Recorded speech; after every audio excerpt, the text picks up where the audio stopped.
இந்த பூஜை ஏன் சார் ரொம்ப சீக்கிரட்டா நடந்திருக்கு?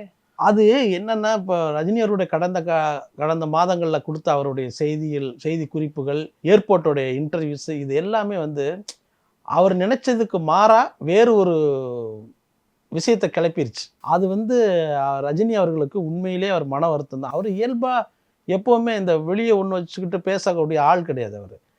அந்த ஒரு இயல்பான விஷயத்த வந்து பேசின அந்த இது வந்து ரஜினி ரசிகர்களுக்கு சில பேருக்கே வந்து அது வந்து தலைவர் இந்த நேரத்தில் பேசியிருக்க வேண்டாமே அப்படிங்கிறத கூட பதிவு போட்டிருந்தாங்க. இதை வந்து அப்படியே கடந்து போயிருக்கலாமோ அப்படிங்கிற மாதிரி அவங்க வந்து பதிவு போட்டிருந்தாங்க.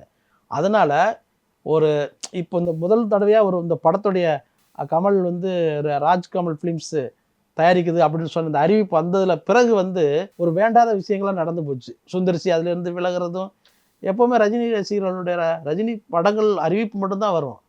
அதில் வந்து யார் யார் ஒர்க் பண்ண போகிறாங்க அப்படிங்கிறது தான் எதிர்பார்ப்பாக இருக்கும். ஆனால் முதல் முறையாக அவர் வந்து வெளியில் போனது அப்படிங்கிறது வந்து அது பெரிய ஒரு அப்செட்டை ஏற்படுத்தினது. ஆனால் அது ஒரு வாரம் இருந்தது.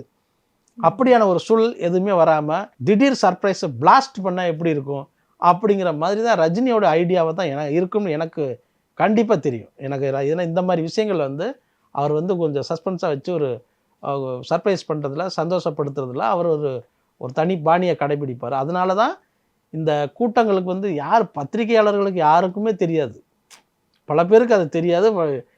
பெரிய ஒரு கடையில் விடிஞ்சு பார்த்த பிறகு தான் இந்த விஷயமே தெரியும். நைட்டோட நைட்டாக அவங்களுடைய அந்த ஸ்டுடியோவில் வச்சு எந்தவித ப்ரெஸ்ஸு ஆட்கள் இல்லாமல் ஒரு கேமராவை வச்சு ஒரு விழாவை சிறப்பாக பண்ணிட்டாங்க. அதெல்லாம் ஒரு பெரிய குறை இல்லை. இந்த ஸ்டைலில் அந்த போஸ்டர் டிசைனே வந்து ரொம்ப உற்சாகத்தை ஏற்படுத்தியிருக்கு. நமக்குமே வந்து அது ஒரு பெரிய ஒரு மகிழ்ச்சியாக இருக்குது. ரஜினி அவ்வளோ ஃப்ரெஷ்ஷாகவும் ஒரு யங்காகவும் பார்க்குறது அப்படிங்கிறது வந்து ரொம்ப நல்லா இருக்குது.